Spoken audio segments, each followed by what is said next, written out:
ஒரு பசுமையான காட்டின் ஓரத்தில் அங்கே ஒரு நத்தையால் குடிசை போல் உள்ள மூங்கில் இலை காய்களில் குடியிருந்தது. அந்த நத்தை மிக மெதுவாகவும் சிரமமாகவும் தனது வாழ்க்கையை வாழ்ந்து வந்தது. மற்ற பறவைகள் வானத்தில் பறந்து மிருகங்கள் காட்டை ஓடி மகிழ்ந்த போதிலும் நத்தை தனது பச்சை வீட்டை தூக்கி செல்வதே வாழ்க்கை என்றுதான் எண்ணியது. ஒவ்வொரு நாளும் உலர்ந்த இலைகள், கற்கள், மேலும் மழையின் சிதறலால் நத்தை தன் பயணத்தில் பல சிரமங்களை சந்தித்தது. ஆனால் அது ஒருபோதும் தன்னுடைய முயற்சியை விடாமல் தொடர்ந்து நகர்ந்தது. எந்த சிரமமாயினும் வாழ்வின் மகிழ்ச்சியை காண முடியும் என்று அது நம்பியது. ஒரு மழைக்கால தினம் மழை சிறிதளவாக அடித்து வழியிலிருந்த கற்களையும் இலைகளையும் துவைத்தது.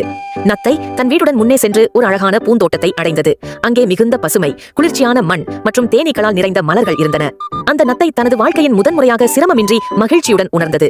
வாழ்க்கை மெதுவானதாக இருந்தாலும் நம்பிக்கையுடன் சிரமங்களை கடந்து சென்றால் நிச்சயம் ஒரு நாளில் மகிழ்ச்சியை அடையலாம் என்று நத்தை நினைத்தது.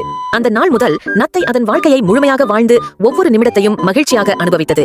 சுருக்கம்: எந்த வாழ்க்கையும் சிரமமில்லாமல் இருக்காது, ஆனால் தன்னம்பிக்கை, முயற்சி மற்றும் பொறுமை வாழ்க்கையின் மகிழ்ச்சியை தரும் என்பதை நத்தை தனது வாழ்க்கை